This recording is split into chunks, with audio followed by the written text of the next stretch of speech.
Graça e paz, irmãos. Que bom estar com vocês, que bom estar com os irmãos. Eu convido os irmãos a abrirem suas Bíblias no Evangelho de João, capítulo 2. Vamos fazer a leitura dos versos 1 a 11. Também não fui eu.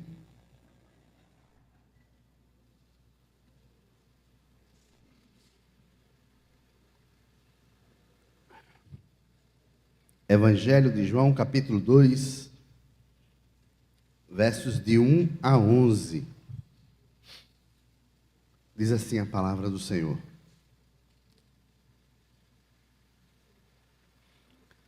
Três dias depois, houve um casamento em Caná da Galileia, achando-se ali a mãe de Jesus. Jesus também foi convidado com os seus discípulos para o casamento. Tendo acabado o vinho, a mãe de Jesus lhe disse: eles não têm mais vinho. Mas Jesus lhe disse: mulher, que tenho eu contigo? Ainda não é chegada a minha hora. Então, ela falou aos serventes: fazei tudo o que ele vos disser. Estavam ali 6 talhas de pedra, que os judeus usavam para a purificação, e cada uma levava 2 ou 3 metras. Jesus lhe disse: enchei de água as talhas, e eles as encheram totalmente. Então lhes determinou: tirai agora e levai ao mestre-sala. Eles fizeram. Tendo o mestre-sala provado a água transformada em vinho, não sabendo de onde viera, se bem que o sabiam os serventes que havia tirado a água, chamou o noivo e lhe disse: todos costumam pôr primeiro o bom vinho, e quando já beberam fartamente, serve o inferior. Tu, porém, guardaste o bom vinho até agora. Com este, deu Jesus princípio a seus sinais em Caná da Galileia. Manifestou a sua glória, e seus discípulos creram nele. Curve sua fronte e feche seus olhos em atitude de oração. Senhor eterno Deus e Pai Todo-Poderoso, graças te rendemos, ó Deus, pelo privilégio que temos, ó Deus, de estar na tua casa, de estar na tua presença, de te adorar, de te louvar.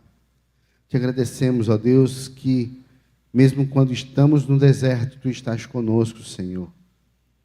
Que tu transformas realmente aquele lugar em um jardim secreto onde temos comunhão e intimidade contigo. Te agradecemos, ó Deus, porque tu és o Deus que intervém na nossa vida. Tu és o Deus que toma a nossa vida em tuas mãos e nos guia conforme a tua vontade. Te agradecemos, ó Deus, que tua palavra nos ensina isso. Porque, Senhor, o teu Santo Espírito que habita em nós nos tranquiliza, nos fortalece e nos guia conforme a tua palavra.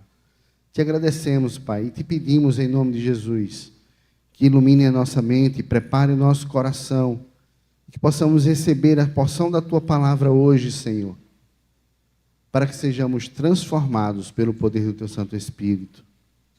Te peço que, apesar de mim, das minhas limitações, que o Senhor me livre de um discurso religioso, mas que eu possa transmitir aquilo que tu falaste ao meu coração primeiro. Que assim como tu falaste ao meu coração, fala coração a cada um aqui presente, Pai. Que o Senhor, em nome de Jesus, venha transformar a nossa vida. Tem misericórdia de nós, Senhor, em nome de Jesus. Amém. Meus irmãos, nós estamos dando continuidade ao estudo do Evangelho de João, e o tema desse estudo de sermões, esses estudos no Evangelho de João é: quem é Jesus? Né? Quando João já velhinho, decidiu, pela inspiração do Espírito Santo, sentar e escrever um novo evangelho, mais um evangelho, já existiam os 3 evangelhos, os evangelhos de Marcos, Mateus e Lucas estavam circulando pela igreja. Então, por que mais um evangelho? Se você perceber e se estudar esse evangelho de João, vai perceber que ele tem diferenças entre os outros 3 evangelhos. Enquanto os outros 3 são muito próximos, tem muitas citações incomuns, esse tem poucas citações em comuns com os outros 3. Ele tem muita coisa em particular. Coisas que foi revelado a João, foi trazido à memória de João pelo Espírito Santo para que ele pudesse registrar. Se vocês bem lembram, quem cuidou da mãe de Jesus quando Jesus estava na cruz? Quem ficou para cuidar da mãe de Jesus? Quem foi? Tem coisa que a mãe de Jesus contou para João. Então, por que mais um evangelho? A igreja estava sendo atacada por dentro e por fora. Por fora, pelo Estado, por Roma. Estavam prendendo os cristãos, forçando eles a negarem a sua fé, e caso não negassem, eles seriam jogados às feras. E por dentro, falsos mestres se introduziam dentro do seio da igreja para trazer falsas ideias, ideologias e quebrar completamente a fé cristã. João, já idoso, velhinho, vendo tudo isso e movido pelo Espírito Santo de Deus, ele escreve esse evangelho com a finalidade de mostrar a todos quem é Jesus. E mostrando quem é Jesus, as pessoas possam crer. Aqui, nesse trecho que nós lemos, Jesus dá início ao seu ministério. Ele já vinha andando, e nós vimos o testemunho de João Batista, e ele diz assim, é para que ele cresça e eu diminua. Alguns discípulos de João já foram seguir Jesus. E Jesus, em sua caminhada, já tinha alguns discípulos que ele chamou, Pedro, Tiago, Filipe, Natanael, André. Já tinha alguns discípulos que estavam seguindo Jesus. E aqui, nós vemos Jesus se revelando agora, aquele círculo menor, mais íntimo, aos discípulos que ele haviam chamado, para estar com ele. Revelando o quê? Revelando a sua glória. Versículo 11. Com este deu Jesus princípio a seus sinais em Caná da Galileia. Manifestou a sua glória. E os seus discípulos creram nele.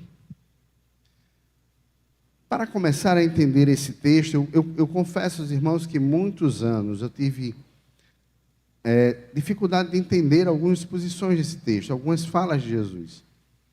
E foi muito bom eu poder estudar um pouco mais a fundo esse texto e tirar muitas dúvidas. Mas antes, eu queria dizer a vocês, primeiro, se existe um texto que um bebo gosta de citar, é qual? É esse. Todos aqueles que gostam de tomar o álcool, aí dizem bem assim, não, até Jesus multiplicou água usando um texto de forma completamente errônea. Porque, primeiro, o vinho daquela época não se compara ao vinho de hoje. O processo de produção do vinho daquela época é totalmente diferente do vinho que é produzido hoje. O teor alcoólico daquela época é totalmente diferente do teor alcoólico do vinho que nós temos hoje. Segundo, não conhecem a lei de Deus que rege e que proíbe a embriaguez. Lá em Levíticos tem isso. Tá certo? Mas não preciso ir lá para o Velho Testamento, eu posso citar Paulo. Não vos embriagueis com vinho, mas enchei-vos do Espírito Santo. Então, por favor, não use esse texto como pretexto para o seu vício ao álcool, tá ok? Primeira coisa. Segundo, ao olhar esse texto, temos que olhar como um fato, como história, como o que aconteceu. É um milagre. O milagre muitas vezes não se explica de forma natural, porque está no mundo sobrenatural. Por que eu estou dizendo isso? Porque muitos estudiosos criticam e falam que todos isso aqui é apenas uma fábula. Todos os milagres, os sinais que Jesus fez é uma fábula. E não é. Ao ler esse texto, a minha posição, a forma como eu vou ler, aconteceu. De fato aconteceu. Isso é história. Foi registrado. Para vocês terem ideia, eu vou dar mais ou menos aqui uma ideia para vocês. Quem conhece Padrinho Padre Cício? Já ouviram falar? Lá em Juazeiro do Norte. Já andei muito por aquela terra. Existem inúmeras histórias que aquele padre Cícero operou milagres. Ele era um padre muito, eu acho que da década de 20, da década de 30, mais ou menos, ele era muito influente naquela terra. E logo quando ele se envolveu com política e tudo, foi até excomungado da igreja, foi expulso da igreja. Mas logo quando ele faleceu, começaram a surgir histórias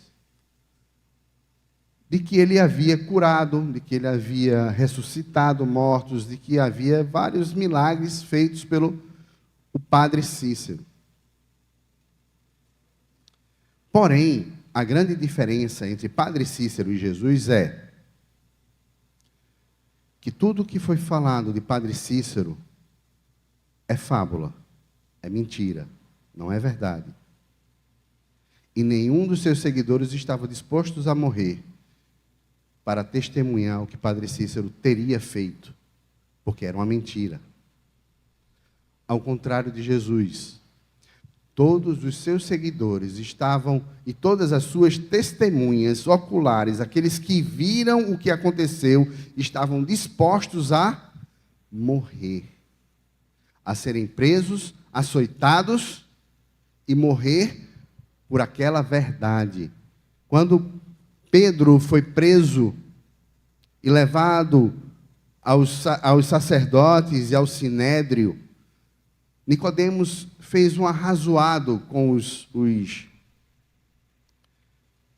Desculpe, não foi Nicodemos, foi outro, eu esqueci. Mas lá em Atos está registrado. Fez um arrazoado com aqueles sacerdotes, com os principais da sinagoga. Disse, não, vamos intimidá-los, vamos proibir que ele fale do nome de Jesus, vamos botar eles para fora.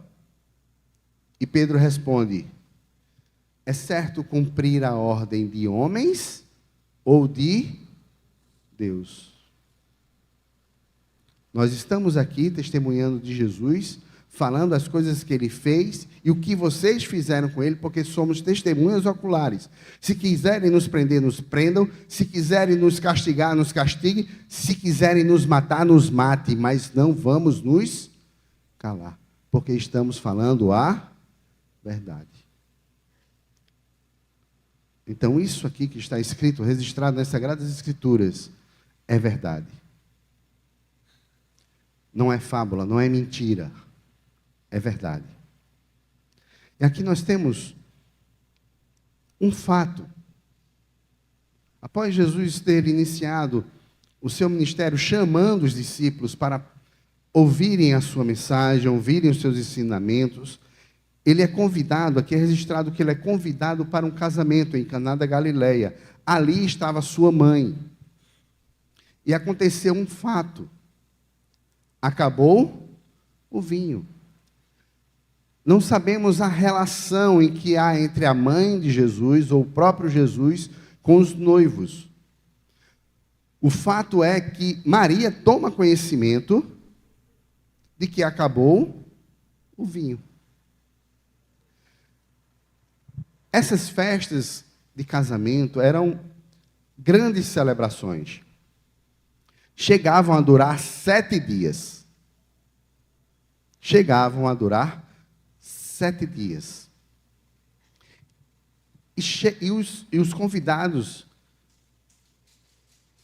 continuavam chegando durante esses dias. E cabe ao noivo, à família, prover todas as necessidades dos convidados. Tudo. Onde eles iam dormir, o que eles iam comer, café da manhã, almoço, janta, lanche. E a falta de vinho traria para aquela família vergonha. Traria para aquela família um constrangimento enorme. Traria para aquela família um olhar de: esse casamento não é abençoado. Esse casamento começou errado. E Maria chega, conhece e leva a Jesus esse fato. Jesus toma uma atitude, ele faz algo. Eu queria aqui levantar algumas lições sobre esse texto. Quando Jesus revela quem ele é aquele que honra os laços do matrimônio.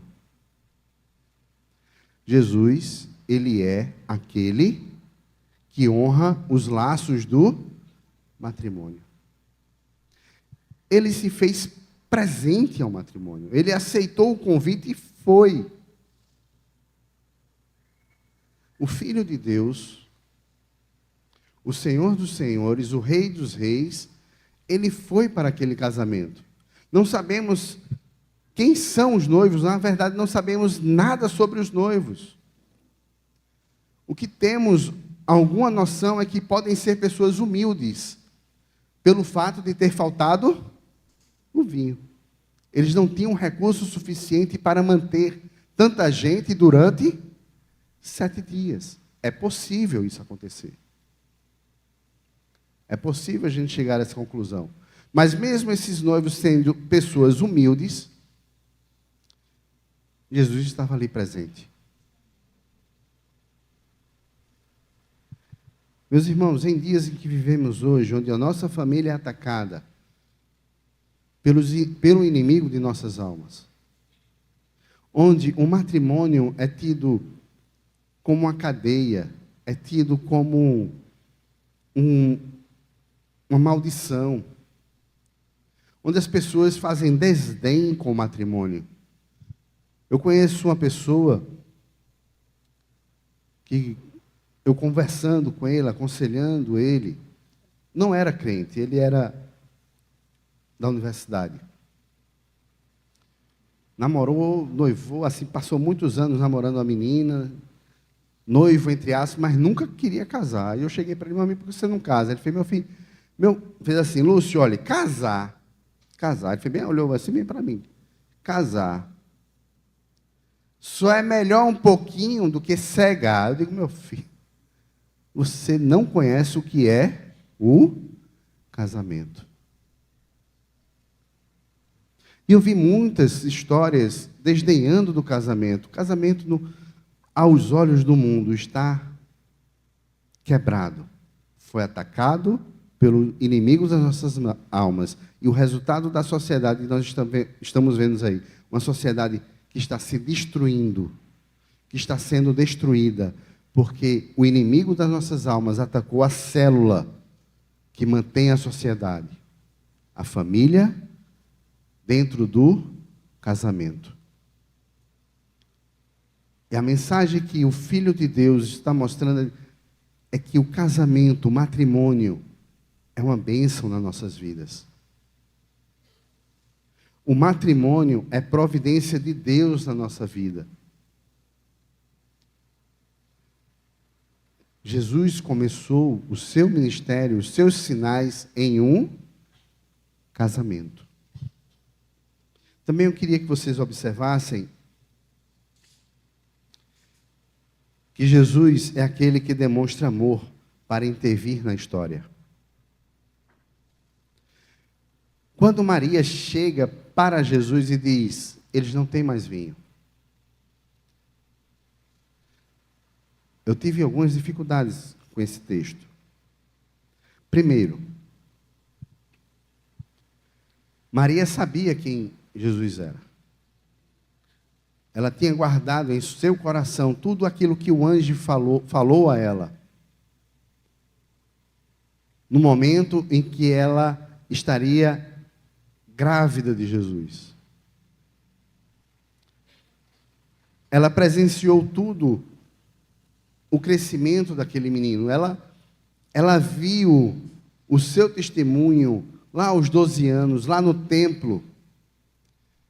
Lembram desse evento que Jesus estava no templo, foi apresentado aos 12 anos, foram uma caravana de Nazaré para lá, para Jerusalém. E de repente a caravana foi embora, e eu acho que já estava em um dia de viagem, quando disse, cadê Jesus? Cadê o menino? Procura o menino, não acha, volta para ver onde o menino está, vamos achar o menino. Onde ele estava? No templo. E quando questionaram a ele, ele disse, eu estou na casa do meu pai. E as escrituras dizem que os mestres se admiravam com o conhecimento daquele menino. E a Bíblia diz que Maria guardava tudo aquilo em seu coração. Ela sabe muito bem quem é aquele que está diante dela. Ele sabe muito bem quem é Jesus. Ele é o Filho de Deus. Então, quando ela vai a Jesus e ela não pede nada, você percebeu que ela não pediu nada? Você percebeu que no texto, ela não chega e faz, Jesus, faz alguma coisa. Eles não têm vinho. Não, ela não pede absolutamente nada, ela apenas apresenta a ele o que está acontecendo. Eles não têm vinho. Mas o que Jesus responde a ela? Vocês acham que essa resposta foi uma resposta dura e indelicada de Jesus? Faz, mulher, que tenho eu contigo. Vocês acham que isso foi uma resposta dura? Pois é, no português a gente vai pensar que é, e aí vem a minha dificuldade. Em português a gente pensa que é uma resposta dura, mas não, pelo contrário. Ele foi amoroso, delicado e cuidadoso para com Maria. Afetuoso até. O termo que ele usa como mulher é o mesmo que o imperador romano usou para Cleópatra, uma rainha. Mulher. Era um título de dignidade à mulher. Era como se fosse madame, senhora. É um título de dignidade. Mas veja, ao dizer que tenho eu contigo, é uma reprovação, sim, mas uma suave reprovação. Dizendo assim para ela, você não pode mais me olhar como filho, você agora tem que me olhar como seu Senhor. Porque enquanto você me olhar como filho, e você me ver sofrer, você vai sofrer junto comigo. Não me olhe mais como filho, olhe como seu Senhor. Quem lembra o que Jesus falou a ela na cruz? Como foi que ele se referiu a ela? Mulher. Mais uma vez, o mesmo termo. Faz assim, eis aí o teu filho, não para ele, mas para João. E olhou para João e diz, eis aí a tua mãe. recomendando que João cuidasse de Maria, honrasse Maria como sua mãe. É uma reprovação, sim. E aí segue um pouquinho mais a reprovação. Ainda não é chegada a minha hora. Talvez o que Maria tivesse em mente não existe um lugar melhor, um momento melhor de ele se revelar a todos publicamente que ele é o Filho de Deus e fazer um milagre para que todos vejam e creiam que ele é o Filho de Deus. Esse é o momento de ele entrar na história de Israel como rei de Israel. Ainda não é chegada a minha hora. A agenda que eu tenho que cumprir não está determinada por você, Maria, mas pelo meu Pai que está no céu. A minha agenda, o meu momento, não é você quem vai determinar, mas é o meu Pai que está no céu. Eu vim cumprir a agenda do meu Pai. Não é chegada a minha hora de me revelar a todos publicamente. Não é a hora de eu entrar em Jerusalém para que todos cantem Hosana, Hosana, aquele que vem em nome do Senhor. Não é essa hora, não é o momento, não chegou ainda a minha hora. É essa a reprimenda, a observação que ele faz. Maria, eu te respeito. Eu te trato com dignidade, com carinho, e me preocupo com você, para que você não sofra por aquilo, pelo caminho que eu vou percorrer, e pelo que eu vou sofrer ainda no futuro. Não quero que você sofra. Mas Maria, a agenda não está nas suas mãos. A minha agenda, como filho de Deus, está nas mãos do meu Pai. Ele é o soberano. Mas, de alguma forma, essa palavra que Jesus deu encorajou a Maria a fazer algo. Chegou para os servos e disse: fazei tudo o que ele vos ordenar.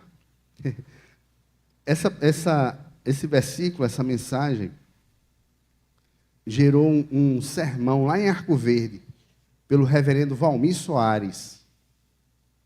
Eu não era vivo, tá? No tempo que Valmir Soares foi pastor lá em Arco Verde, eu nem vivo ainda era. Eu não tinha nem nascido.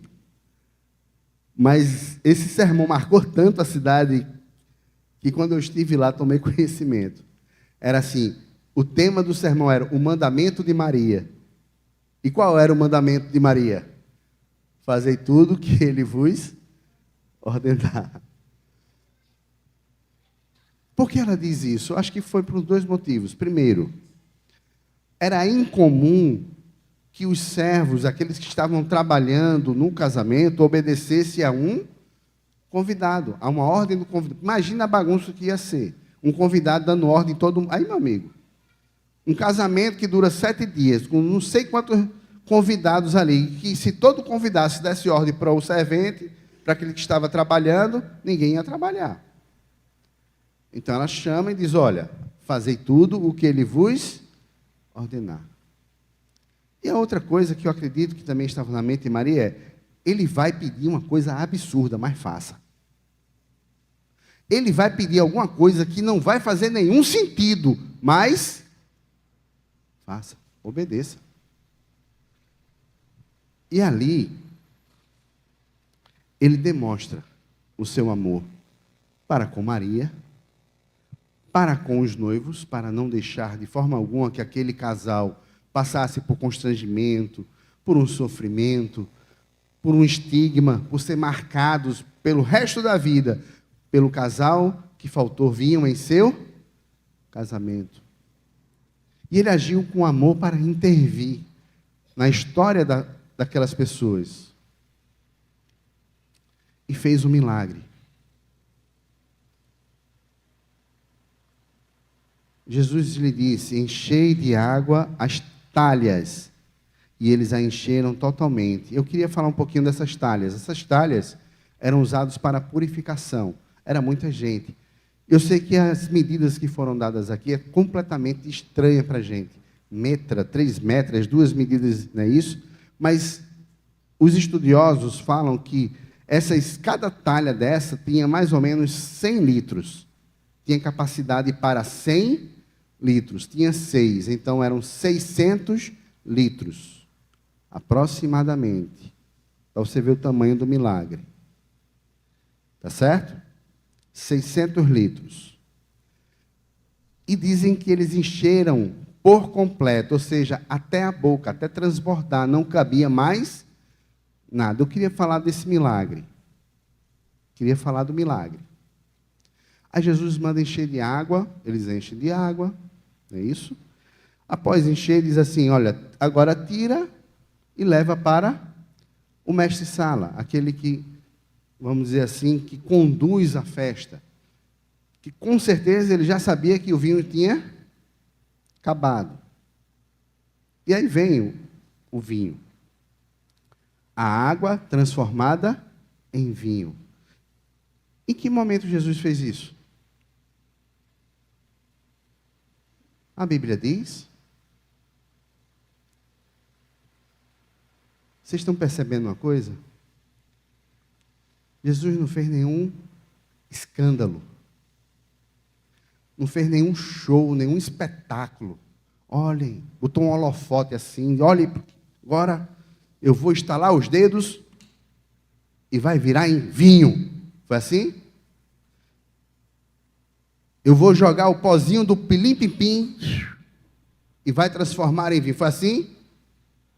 Não houve espetáculo. Não houve. Apenas pela vontade dele, a água se transformou apenas em seu pensamento. Apenas, ele nem orou, ele nem falou, ele nem deu ordem, apenas pelo poder do seu pensamento. E para você ter ideia do que aconteceu, o tamanho da energia que foi usado para isso, a água tem 2 elementos, H, que é o hidrogênio, e o oxigênio, não é isso? O que é que aconteceu? Esses elementos químicos deixaram de ser o que eles são para serem outros elementos, aqueles que estão dentro do vinho, para compor os elementos do vinho. Eles pegaram, quem conhece a tabela periódica?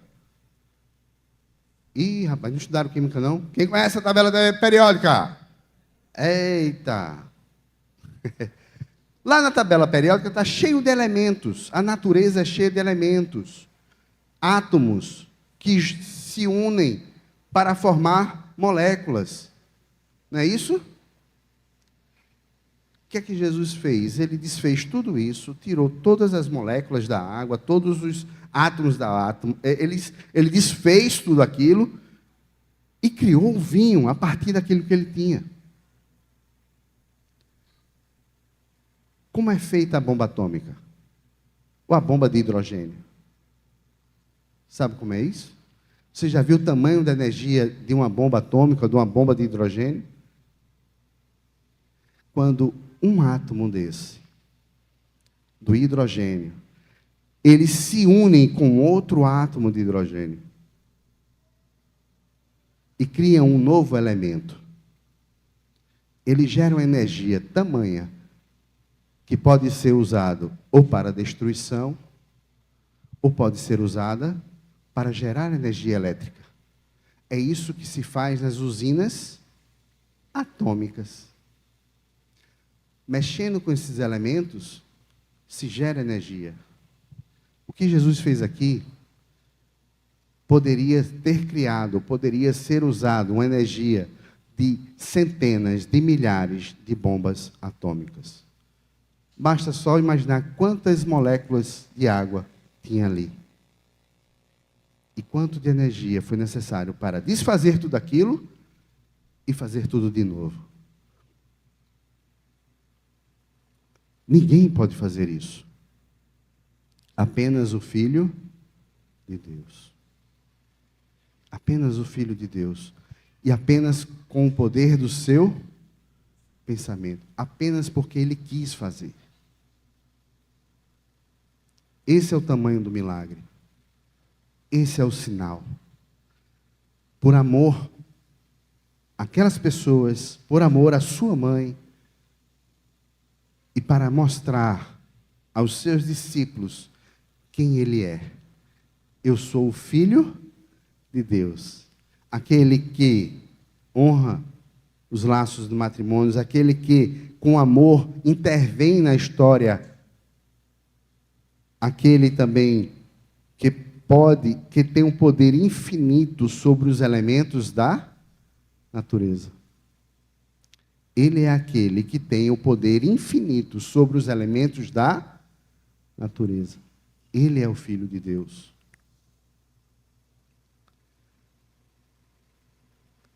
Meus irmãos, ao olhar aquela dificuldade, ao olhar o que estava acontecendo, ele não ficou parado, ele agiu, ele fez algo.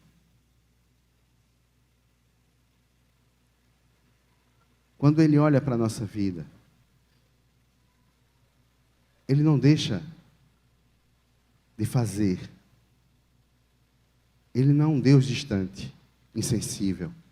Ele não é, como alguns teóricos chamam de o relojoeiro. Sabe por quê? Há uma teoria que diz que Deus, quando criou o universo, ele criou o universo como um relógio. Deu corda e deixou o universo agir conforme as suas leis e se afastou. Não, ele não é assim. Ele é poderoso, sim, para criar o universo do nada, como criou. Como vimos no início do Evangelho de João, no princípio era o Verbo, e o Verbo estava com Deus, e o Verbo era Deus. E nada do que foi feito se fez, senão por Ele. Por intermédio dEle. Tudo que nós vemos, tudo que foi feito, se fez. Por isso Ele poderia muito bem pensar na água e dizer assim: vai, tu agora vai ser vinho, tu não é mais água. Apenas em seu pensamento.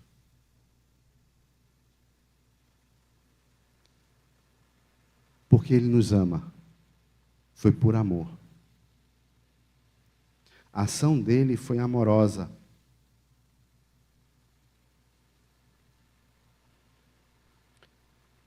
Por muitas vezes, nós somos tentados com dúvidas em nossa mente. E o inimigo das nossas almas joga essa seta em nosso coração e diz assim: cadê o seu Deus? Já veio esse pensamento na sua mente alguma vez? Por que Ele permite que isso aconteça na sua vida? Por que Ele deixou faltar o vinho?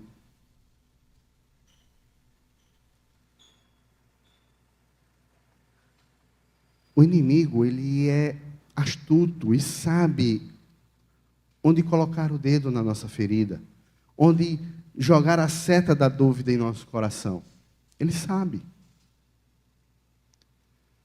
Mas eu quero lembrar a vocês que todas as coisas cooperam para o bem daqueles que amam, e todas as coisas são todas as coisas, até mesmo a falta do vinho. Porque a falta do vinho foi para a glória de Deus. A tua aflição, a tua dor é para a glória de Deus. Quando Lázaro morreu, a gente vai chegar lá, no capítulo 11, está um pouquinho longe, mas a gente vai chegar lá. Chegaram para Jesus e disseram: teu amigo Lázaro morreu. E ele disse: não, ele dorme.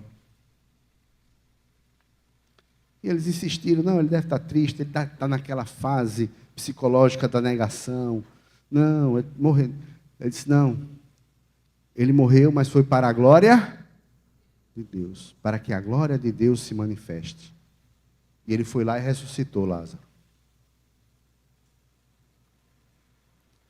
João separou 7 sinais, esse foi o primeiro. E aí, mais uma vez, sinais.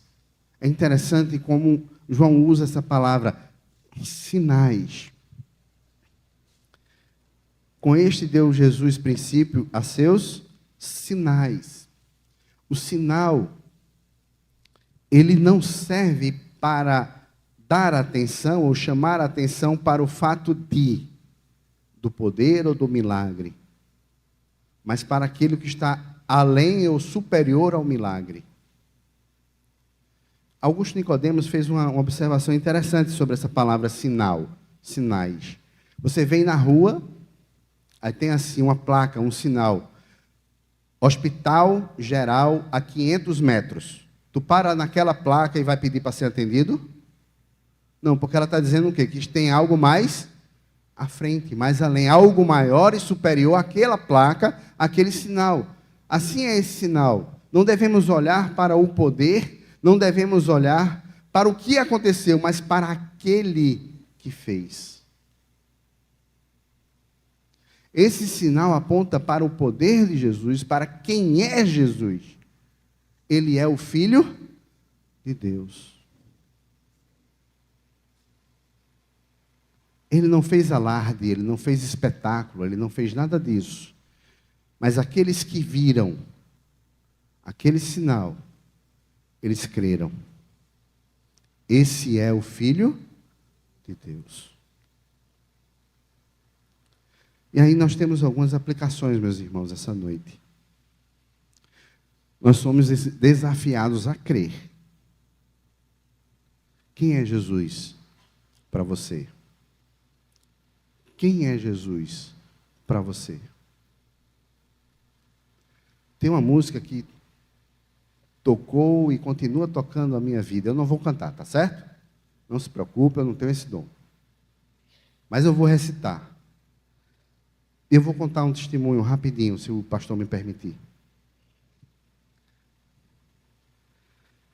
Lá no seminário, eu passei por muitas dificuldades, inclusive fome. Alguns sabem disso. Lá no seminário, quando eu estava entrando no 2º ano, meu pai perdeu tudo. Casa, vendeu tudo, perdeu tudo. Para poder socorrer o meu irmão mais velho, que estava devendo a banco. Se fosse a banco era tranquilo, mas também estava devendo a agiotas. E eu precisei ficar aqui em Recife. O desafio que meu pai deu foi: ou você vai para Arco Verde, larga a sua faculdade, seu seminário, e você vai morar lá na casa de sua avó com a gente, ou você fica aqui e agora fica sozinho. Eu não vou te dar apoio, eu não tenho como te dar apoio. E eu fiquei, porque sabia que Papai do Céu é comigo. Todas as coisas cooperam para o bem daqueles que amam a Deus. E teve um dia, no Natal de 96, o ano de 96 foi punk, como diz no meu tempo. Foi prova, aflição. Aniversário, passei sozinho, com o Papai do Céu. Né? As férias, quem for no período de férias lá no seminário vai ver que aquilo vira um mausoléu. Durante a época do curso, é cheio de alegria, é vida, é confusão, é zoada. Quem foi seminarista sabe como é. Mas quando entra no período de férias, é um silêncio. É um silêncio, não tem ninguém, uma viva alma. Apenas quem está lá sozinho, que era eu, que não tinha para onde ir, estava lá. E eu ia passar o primeiro Natal só. E sabe como você fica orando, conversando, e às vezes, né, falando com o Papai do Céu, dizendo assim: Papai do Céu, eu passando a roupa lá. Tinha lavado roupa, passando. Estou sozinho. Nunca passei um Natal sozinho, longe dos meus pais, longe da minha família. E estava passando uma música no CD. Eu botei um CDzinho para tocar, gostava. Aí tinha a música assim. Eita. Nas estrelas eu vejo a sua mão, e no vento eu ouço a sua voz. Deus domina sobre terra e mar. o que Ele é para mim. Eu sei o sentido do Natal, pois na história tem o seu lugar. Cristo veio para nos salvar. O que Ele é para mim. Até que um dia, seu amor senti, sua imensa graça recebi. Descobri então que Deus não vive longe, lá no céu, sem se importar comigo, mas agora ao meu lado está. E cada dia eu sinto o seu cuidar. Tudo Ele é para mim. Ele é o Filho de Deus, Ele é tudo para mim. Eu senti tão forte a presença de Deus naquele lugar, naquele momento. Eu caí de joelhos em oração, chorando. E quando eu consegui me recompor, o telefone do seminário toca. Eu tenho um tio, e me perdoe a palavra, infelizmente eu vou falar o apelido dele para vocês terem dimensão do que aconteceu. Zeca Porrada.